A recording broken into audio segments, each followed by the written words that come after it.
Fala galera, tudo bem com vocês? Aqui é o Jefote Meu e vamos para mais um vídeo. Agora vamos falar do Brasileirão de 1990, né? Começamos a entrar na década de 90 e o campeonato de 90 chegou ao número que muitos membros e órgãos do futebol consideram ideal para um torneio, né, de pontos corridos, né?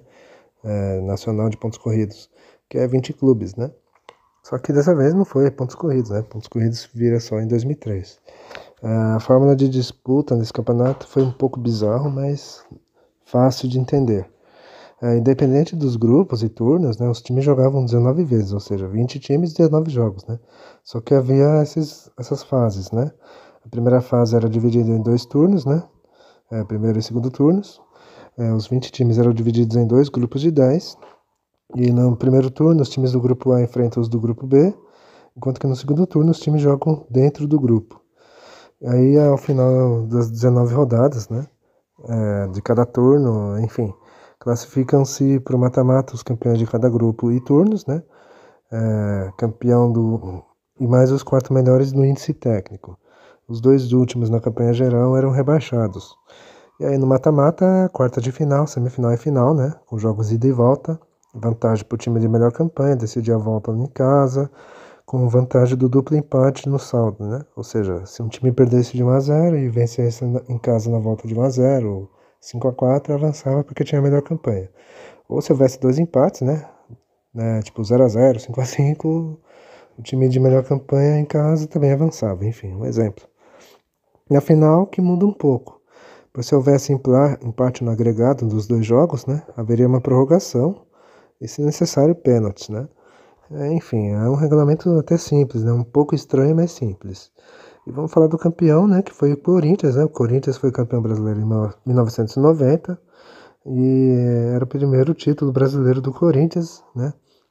E um título histórico, né? Para a fiel torcida que até hoje, quando pode, relembra essa conquista, né?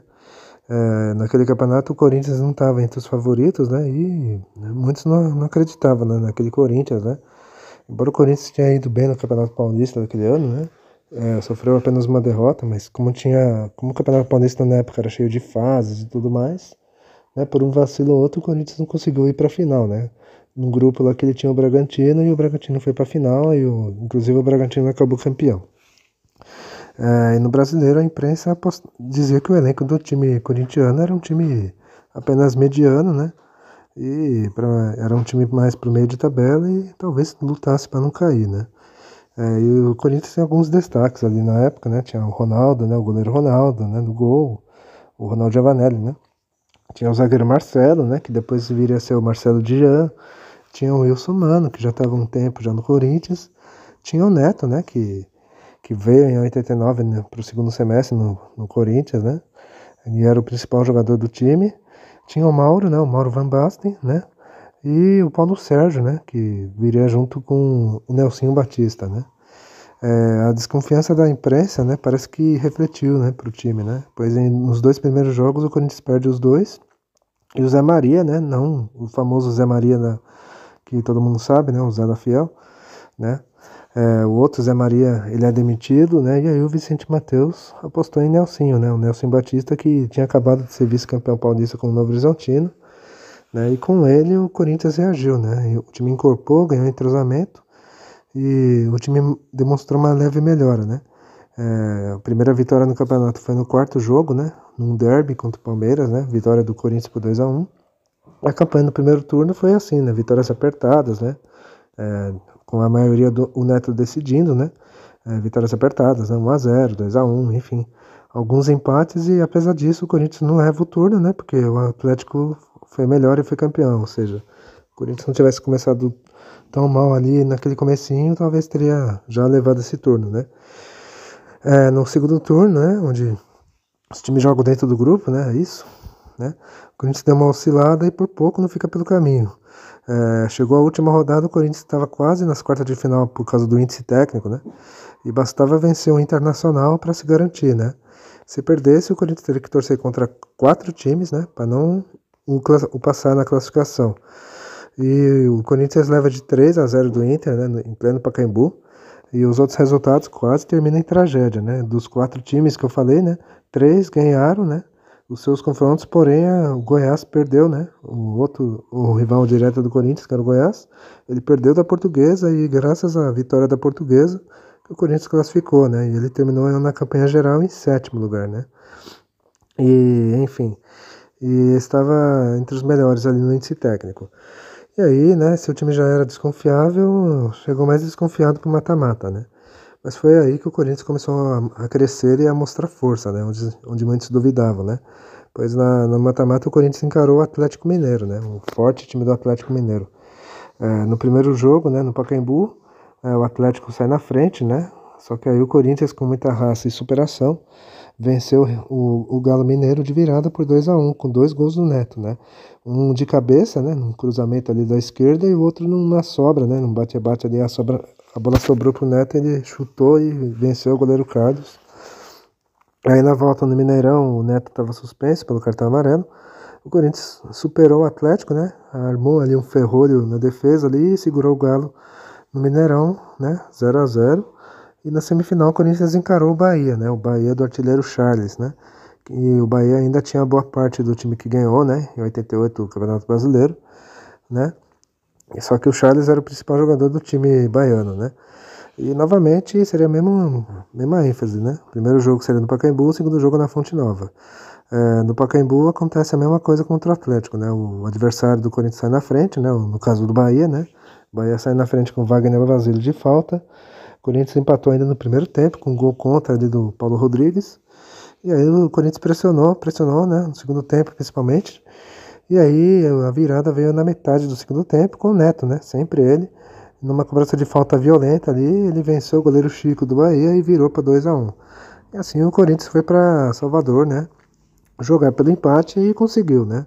E mesmo jogando diante de 70 mil tricolores ali, e um forte calor que estava em Salvador, o Corinthians segurou o empate de 0-0 com muita raça, né? E assim estava na final do Brasileirão, né?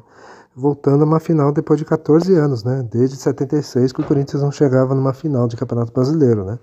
E agora dessa vez o Corinthians queria entrar para a história, né?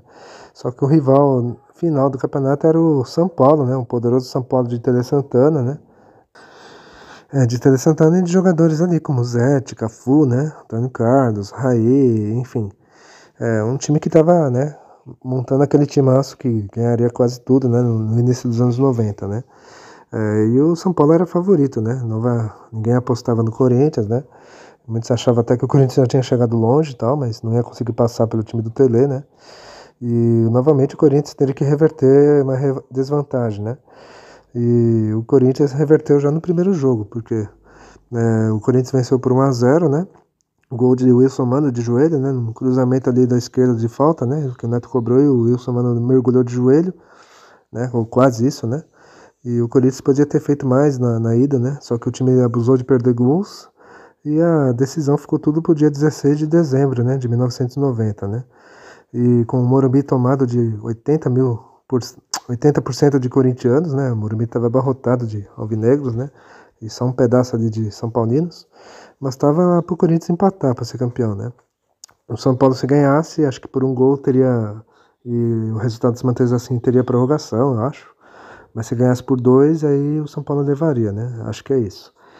O primeiro tempo foi todo do São Paulo, né? Que perdeu chance de sair na frente. O time pressionou, mas não conseguiu fazer o gol, né? E aí na volta de intervalo, o Corinthians acordou e jogou com mais garra, né? Isso porque o Nelsinho, né? No vestiário ele chegou, né? No vestiário corintiano quebrando tudo, né? Tipo, quebrou uma lousa ali com os painel tático e não sei o que mais, tal, né? Chegou xingando todo mundo e de tudo que é nome, né? E falou, agora vai ser na superação, vai ser na raça, ou senão vamos acabar perdendo esse campeonato, enfim. Tipo, mexeu com o brilho dos caras e aí o Corinthians voltou mais determinado. E aí o gol do título veio aos 9 do segundo tempo, né? E após uma troca de passes, né, que começou com o Neto, o Fabinho foi conduzindo e tal, aí ele chutou, a bola espirrou ali, ficou viva, ele voltou de novo para disputar o lance, a bola ficou um bate-rebate ali, até que o Tupanzinho mergulhou de carrinho e fez o gol, que entrou para a história, né? E aí explodiu o Morumbi, né, que estava praticamente tomado de corintianos, né, e depois disso o Corinthians administrou o placar, né, sem muitos perigos, né, sem levar muito susto do São Paulo. São Paulo estava entregue depois de ter tomado o primeiro gol, né? E assim, ao apito final, o Corinthians, enfim, era campeão brasileiro acabava ali com a chacota dos rivais, né, de ser um time apenas regional, né, enquanto que na época, né, até o momento, os três rivais do Corinthians já tinham título brasileiro, né, ou tirando o Santos, que tinha os títulos antes de 71, né, embora são títulos brasileiros também, mas o Santos também podia se vangloriar disso, né, naqueles tempos de Pelé, enfim. Enfim, e aí esse título acabou, né, com essa zoeira dos rivais, né. Foi um título, né, coroado a um time que se não era brilhante, né, não jogava um futebol bonito, mas jogava com muita raça, com muita superação, com muito plano tático, né, enfim, algo que o corintiano sempre gosta, sempre admira, né, sempre foi assim e sempre será, né, o corintiano gosta de ver seus times sempre com raça e superação, né, que honra a camisa alvinegra, né. E é um time de 90 que ficou marcado, né, na história do Corinthians, né, e isso não tem a dúvida nenhuma, né. Foi um dos times mais, né, mais cara de Corinthians que se teve, né, enfim. Vamos falar do time base do campeão, né, que era o Ronaldo, né, no gol. A defesa tinha Giba, Marcelo, Guiné e Jacenir. Meio campo com o Márcio, né, o Márcio Bittencourt, Wilson Mano e Neto, né, o craque Neto. Bom, muitos acham que ele é craque, outros nem tanto, enfim. No ataque tinha Fabinho, Tupanzinho e Mauro, né. Às vezes jogava o Paulo Sérgio no lugar do Tupanzinho. E o técnico, o Nelsinho Batista. Agora vocês vão ver o gol do título do Corinthians, né? E para matar a saudade, né? A torcida corintiana. E vocês vão ver esse gol e da volta a gente fala, né? Das surpresas, das decepções e quem caiu, né? Nesse campeonato. Roda aí. Tupanzinho, Fabinho fechou. Grande, entre as pernas, Fabinho, olha o gol, olha o gol! Gol! Salve o Corinthians, o campeão dos campeões, eternamente dentro dos nossos corações. Deus encabulou o Corinthians no Morumbi. Fabinho, Tupanzinho numa jogada sensacional.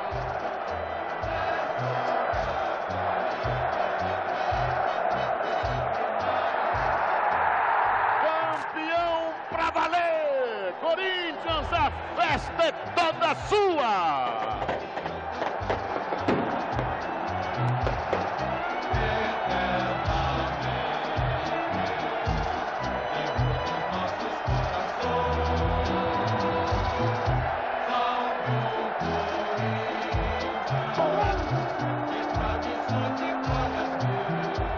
Bom, voltamos a falar do Campeonato Brasileiro, né? A gente falou do Corinthians campeão, e agora vamos falar das surpresas e decepções e os rebaixados, né? Começando pelas surpresas, que foram dois, que foi Bahia e Bragantino, né?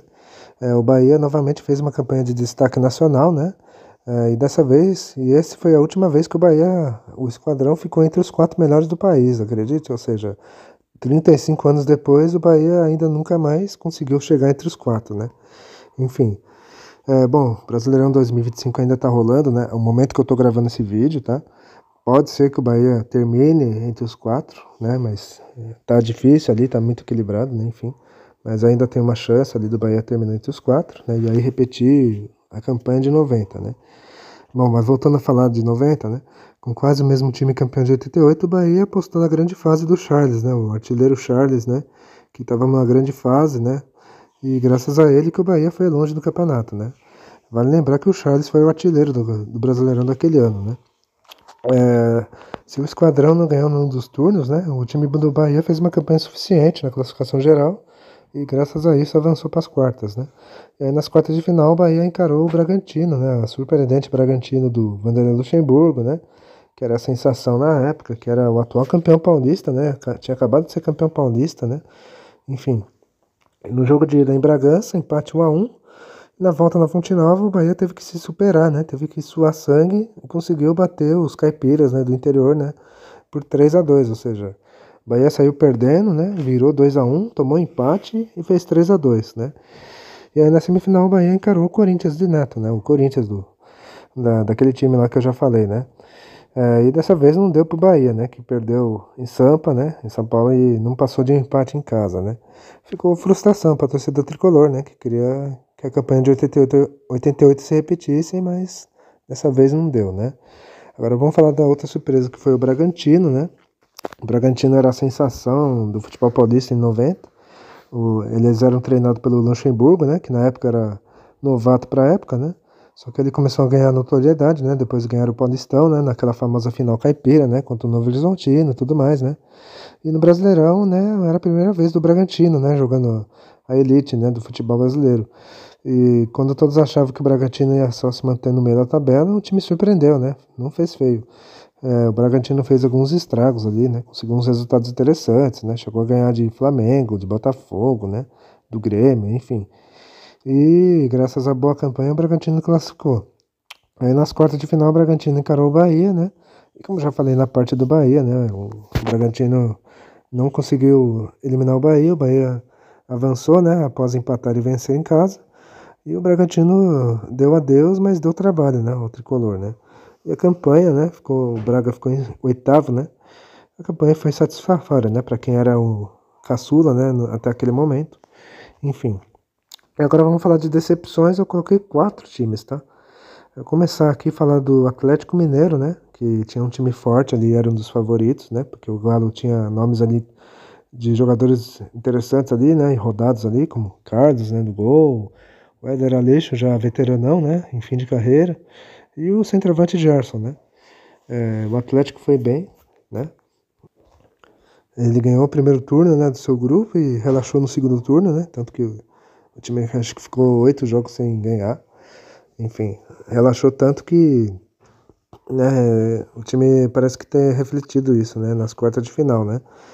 Nas quartas o Atlético encarou o Corinthians, né, apenas esforçado o Corinthians e o time acabou sendo eliminado, né, frustrando a massa atleticana, né. Muitos acham que o time relaxou, né, no segundo turno, né, deve ter tido algumas desavenças no elenco, algo do tipo, né, elenco rachado, vai saber, né. E nem no mata-mata o Atlético mostrou força, né? Muitos achavam que era porque estava descansando pro mata-mata, mas nem isso, né? Enfim. Agora vamos falar do Fluminense, que fez feio nesse campeonato e por muito pouco não foi um dos rebaixados, né? O Fluminense tinha alguns nomes ali pouco conhecidos, né? De destaque mesmo era um atacante ali, Rinaldo, né? Que tinha se destacado no Santa Cruz, né? Mas o time em si era fraco do Fluminense, viu? O único bom nome ali era o goleiro, que era o Ricardo Pinto. O resto, né? Todos os nomes meio esquisitos, meio desconhecidos na época, né? Tanto que o time brigou para não cair o campeonato todo, né? E a salvação só veio nas últimas rodadas, né? E o 15º lugar para o Fluminense, convenhamos, ficou de bom tamanho, né? Pelo time que tinha. Agora chegamos no Inter, né? No Internacional de Porto Alegre. O Colorado quase que caiu em 90, né? Foi a primeira vez que o Inter flertou com rebaixamento. O time estava com um time fraco, muitos erros administrativos, trocas de técnicos. Ao todo foram 6 técnicos no Inter naquele ano. E o Inter já tinha perdido boa parte do elenco, né, de 88, né, que foi vice-campeão brasileiro e foi vice, não, vice não, né, e chegou à semifinal da Libertadores de 89, né, e estava praticamente desfeita, né, a última perda foi o Tafarel, né, no meio do ano de 90, acertar com o Parma, né. E aí o Inter montou um time fraco, né, pro Brasileirão e lutou para não cair, né. Tanto que o Inter ficou entre os últimos, né, e parecia fadado ao rebaixamento, né. O Inter só foi vencendo a 11ª rodada, ou seja, já no segundo turno, né. O Inter até demonstra reação, mas depois volta a ficar uns jogos sem vencer e tal. E aí, faltando 2 rodadas para acabar o campeonato, o Inter estava bem próximo de cair, ou seja, estava bem ameaçado, né, e tinha que ganhar os 2 últimos jogos para não cair. E foi o que aconteceu, né. O time evitou o rebaixamento à força, vamos dizer assim, né? Evitou a queda à força, né? E aí, tanto que ele ganhou no Beira-Rio da Portuguesa, né? Por 1-0, com os portões abertos ao público, acredite. E na última rodada bateu o Corinthians no Pacaembu 3-0 e se salvou do rebaixamento, né? E ficou em 16º o Internacional, né? Por fim, chegamos no Vasco, né? Entre as decepções, o Vasco era o atual campeão e dos favoritos, né? O Vasco era treinado pelo Zagallo, né? Só que o Almirante decepcionou, né? O time empatou mais na metade dos jogos, né? Venceu muito pouco e perdeu pouco também, é verdade. E isso fez com que o time ficasse longe, né, de classificação, né? Tanto de campeão de turno como do índice técnico, né? E o time Cruz Maltino ficou em 13º lugar, né?